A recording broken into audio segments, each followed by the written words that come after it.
All I can say, ladies and gentlemen, is to keep faking it and you'll have the best chance possible to make it.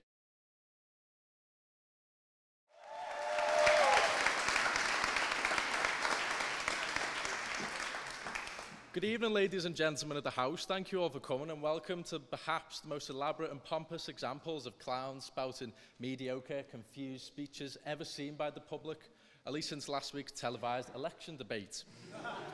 To begin for the proposition, I must start on the topic of faking it with a slightly risque, delicate opening gambit. And it is a question mainly for the female members of the House, or the men as well, if you want. Now, I know what you're all thinking I'm going to ask, and you're absolutely right. Ladies or gentlemen, if you're brave enough, please raise your hands if you've ever faked an orgasm.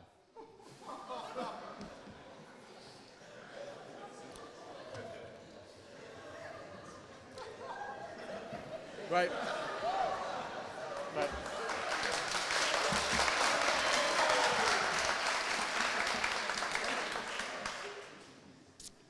All right, I see. I mean, it doesn't have anything to do with my argument, really. I was just curious.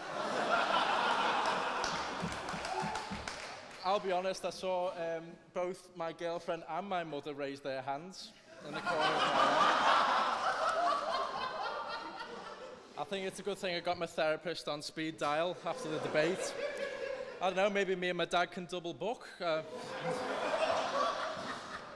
jest. I want that on record. I jest. Of course, it helps my argument because I believe in many cases we do, and indeed should, fake aspects of ourselves in order to make people happy, for one, to move forwards, to push ourselves further, and most relevant to this House, gain positions that we are drastically unequipped for.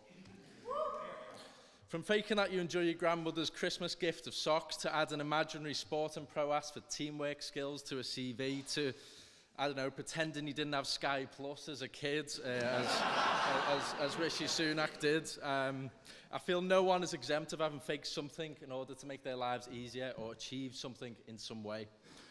This being my first term on committee and indeed my first time doing public speaking, I myself am currently faking being confident. But I proved my point because it's getting me through, I hope. Besides, if I have the sudden urge to nervously projectile vomit, I've got a multiple array of targets here. I've got the dispatch box, I've got the minutes book, or perhaps that massive fucking bin over there.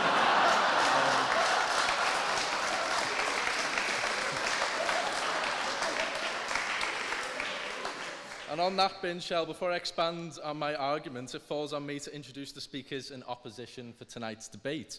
Leading the opposition is Barney Wakefield, a second-year geographer at Brasenose College, and he's leading quite appropriately, I must say, given his long yet unachieved aim to go far in the returning officer arm of the union. For the normal, sane people here, read that as basically the Union Feds, or actually I've had a recent note that is now the Tommy Robinson Appreciation Committee. Not exactly sure what that means, but there we go. And so he is clearly dead against any fakery used to earn elected positions, although ironically, perhaps some fakery could actually lead him to gaining the position he so craves. However, with Barney helming from Huddersfield, my colleague Ben from Newcastle, and myself being, and I've been told by the Chief of Staff to apologise for this, from Liverpool, we can clearly see that our President entrusts us Northerners with tackling only the most influential and headline-making matters of our time, as well as ticking off his, charity, events of the term. However, I'll just take as us Northerners generally being funnier than all you posh bastards.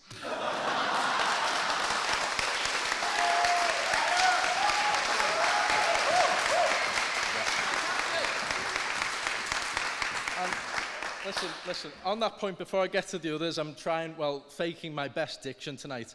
However, if there is something you don't quite catch, feel free to approach me in the bar afterwards, and confront me on what you missed. And don't worry, the interaction will be warm, jovial, and explanatory, but it may be, after you turn away, it may perhaps be a few minutes or even an hour, but you'll come to find, when you go to pay for a drink at the bar, that your wallet is indeed missing. Also on opposition is Jake Pito, a first-year Class 6 student at Christ Church. Apart from clearly breaking our northern slate we built here tonight, I tried to find something out about Jake in the past few hours, and I couldn't really find much about him, to be honest. However, multiple people did refer to him as a mad lad, yeah? But,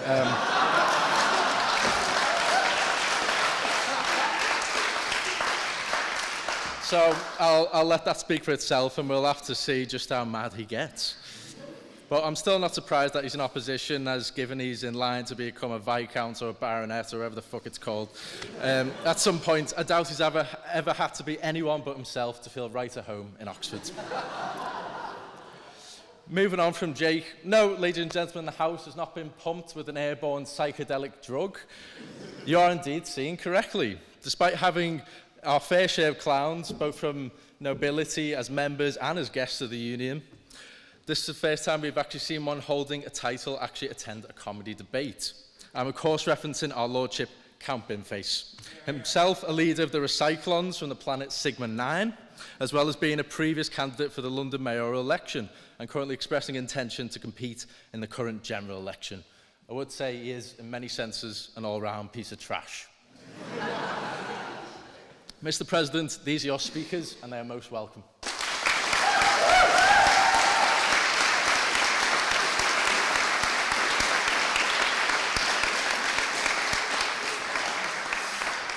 I would also like to say I felt very welcomed in my first term on committee by all members, and I couldn't have asked for a better introduction into this institution.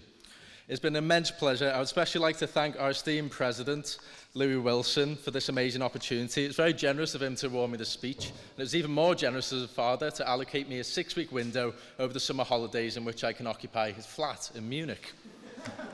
He said there was no strings attached, but I mean, we'll see if that's true.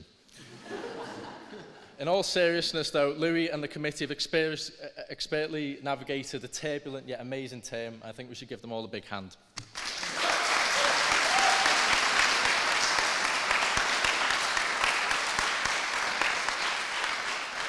But I'm not done with Louis just yet. He leads perfectly into my argument, as Louis, of course, began as an actor before approaching the union. It was perfect training. He himself, in many instances, faking the part of a supporting character in order to actually become the lead. But I mean, we all fake in this institution. One of Louis' most infamous predecessors was a little-known boy called Alex. You know, Alex? Okay, maybe not. But he might have been more known when he came to Oxford and the Union and adopted the more comedic Boris upon arriving at the Union. And I suppose that doesn't help my case very much, as we all know how that went in terms of being equipped for a role. But nevertheless, this fakery of a new name and identity was a fundamental part of him making it and making the common people's lives a fucking hell. What I'm trying to say is Oxford itself is a world of masks, and no, not just the ones we wear at various secret pig orgies. I'm talking about all university life is seen as a way in which we can reinvent ourselves and reach further than we ever could before. So we should embrace it, understand it, and use it for our benefit. However, let's take this argument out of this little arena of jumped up, self-inflated 18 to 25-year-olds playing silly politics and instead into the real world. Of course, faking for personal gain can be bad. You don't want someone faking being a doctor, for example, especially that supposed GP that's overly keen to give you a prostate exam / smear test. I mean, obviously that's a joke. You'd have to wait 6 months to see little pedo anyway.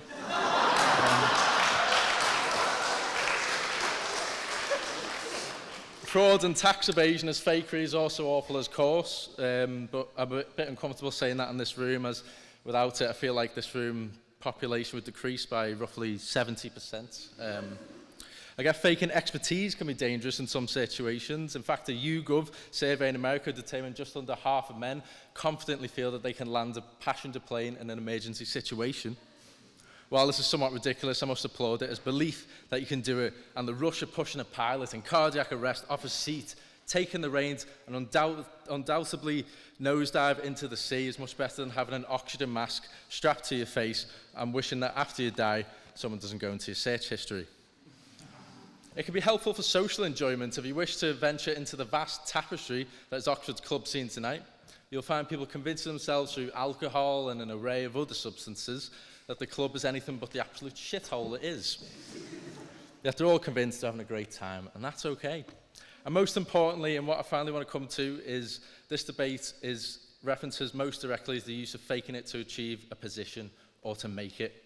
I'm going to refer to my own personal statement in which I used to enter Oxford University. I stated, English literature is a solace of freedom in which I can only truly express myself.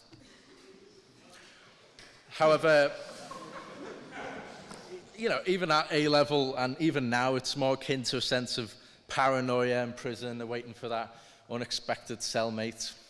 But it got me in tonight, and it's the only reason I stand before you tonight. So I hope you vote for the proposition tonight, and to close, all I can say, ladies and gentlemen, is to keep faking it, and you'll have the best chance possible to make it. Thank you, and good night.